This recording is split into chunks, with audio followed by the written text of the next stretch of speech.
आप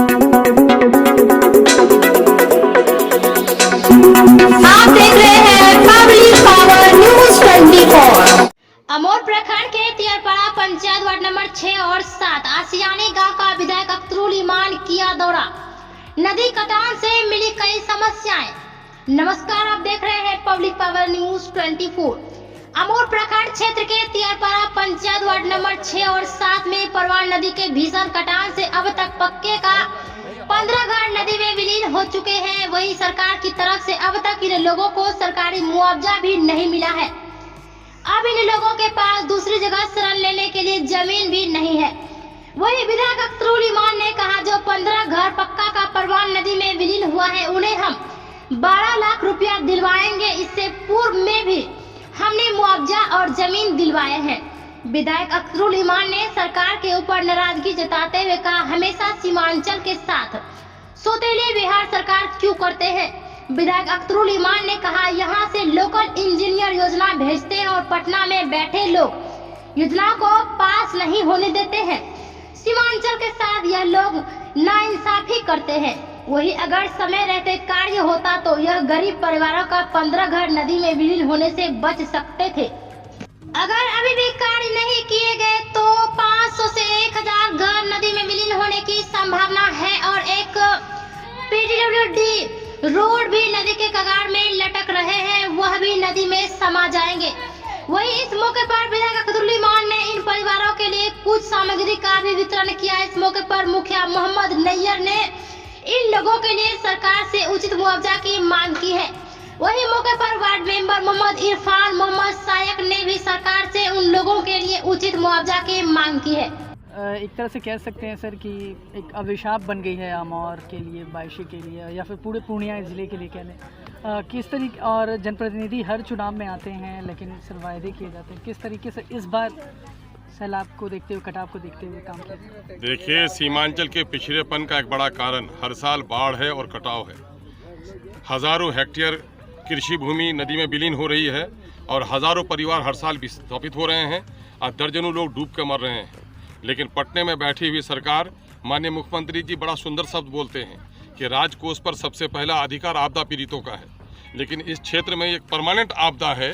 कनकई, परमान और महानंदा में हर साल हज़ारों घर कट रहे हैं, लेकिन आज तक उन लोगों को सही तौर पर मुआवजा नहीं मिला। अभी जहां आप खड़े हैं ये आसियानी गांव है, तियरपाड़ा पंचायत, जो अमोर का सबसे पश्चिमी और उत्तरी पंचायत है। और यहाँ पर ये घर कट रहे हैं। पिछले साल भी हम लोगों ने योजना बना करके दिया।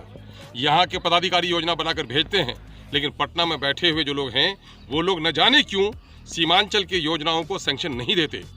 मुझे ऐसा कहने पर मजबूर होना पड़ता है कि शायद ये पिछड़ों की आबादी है और अक़लियत की आबादी है, यही वजह है कि उनको काम करने में ऐठन होती है। गंगा और जमुना के किनारे बसा हुआ शहर है, नहीं कटता, और इन नदियों के किनारे हमारे गरीब और मजदूरों का घर कट जाता है। पूरी ज़िंदगी की कमाई में एक पक्के का घर बनाया और वो भी उसने ही अभी हटा दिया और नदी में विलीन हो गया। बेटी की शादी, बाप की दवाई, माँ के कफन के कपड़े नहीं दे पा रहे हैं बेचारे, और उसके बावजूद भी सरकार की संवेदनहीनता इस तरह है कि कोई खबर लेने वाला नहीं है। आपदा मंत्री यहीं पर है, यहाँ से 10 किलोमीटर की दूरी पर आपदा मंत्री का घर है ना। ये गए थे भागकर इसी वजह से कि सरकार में हम जा रहे हैं और आपदा पीड़ितों को मुआवजा दिलाएंगे, और आज 15 दिन भी हो गया और आज तक अंचल का कोई पदाधिकारी नहीं आया। इस तरह की आपदा में तो कम से कम जिला के जिम्मेदार अफसरों को आना चाहिए, और अंचल का भी कोई पदाधिकारी नहीं आया। इसका मतलब ये है कि इस इलाके की कितनी अनदेखी होती है, इसका सबसे बड़ा प्रतीक। सर, जैसे तियरपाड़ा पंचायत आप आए हुए हैं, अब तक कितने घर नदी में बताया जा रहा है पक्का के घर विलीन हो चुके हैं? अभी तक तो 15 परिवार हुए हैं। ये हफ्ता 15 दिन के अंदर में 15 परिवार हुए हैं और इनकी खेतियाँ चली गई हैं। ये खेतियाँ बर्बाद हो रही हैं। सरकारी अनुरूप आपदा नियमावली के अनुसार कच्चा मकान, पक्का मकान, मवेशी, खेत का कट जाना, बालू का जमा हो जाना, फसलों का बर्बाद होना, सबका मुआवजा है। लेकिन ये लोग कभी झोपड़ी के नाम पर 4100 रुपये देंगे और इनके कर्मचारी जाकर के रिपोर्ट ही नहीं करते। अभी यहाँ पर सैकड़ों ऐसे परिवार विस्थापित हैं जिनका घर कट गया और आज तक उन लोगों को कुछ भी नहीं मिला। मैं पिछले 2 सालों से जो प्रयास कर रहा हूं, अभी कुछ लोगों को मैंने मुआवजा दिलवाया है, कुछ लोगों को ज़मीन दिलवाई है, जबकि ये नियम में है कि जो लोग बाढ़ में विस्थापित हो जाएंगे ऐसे लोगों को घर बनाने के लिए अगर आवासीय भूमि नहीं है तो ज़मीन भी दी जाए। खासकर सर वो भी नहीं दे रहे हैं लोग। खासकर सर सीमांचल के लिए ऐसे सौतेला व्यवहार क्यों करती है सरकार? ये मेरी लड़ाई तो MIM की ही है कि दिल्ली और पटने में बैठे हुए इन बेईमानों ने सीमांचल के साथ सौतेलापन किया है, जिसकी वजह से आज गंगा में 5-5 किलोमीटर पर पुल बन रहा है, बड़े बड़े बांध बन रहे हैं। यहाँ सरकारी सड़क बनती है, जिस साल उसी साल कट जाती है ना। सरकारी स्कूल कट जाता है। सोनापुर के पुल की तरफ आप देख लीजिए, यहाँ पर जाकर के अभी वहाँ पर पुल के दोनों तरफ कट गया, लगभग उसमें 50 एकड़ जमीन किसानों की कट गई है और कहीं भी कुछ नहीं बचाया जा रहा है। ये पूरे तौर पर सौतेलापन का सलूक हो रहा है। मुखिया जी उनसे पूछ लेते पहले।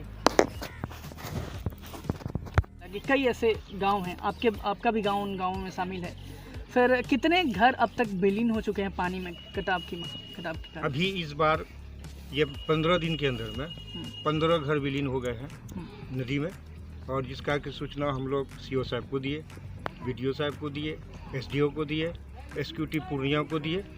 तो अभी तक सिर्फ 6 आदमी को प्लास्टिक मिला है और किसी को कुछ नहीं मिला है, कोई सहायता नहीं मिला है।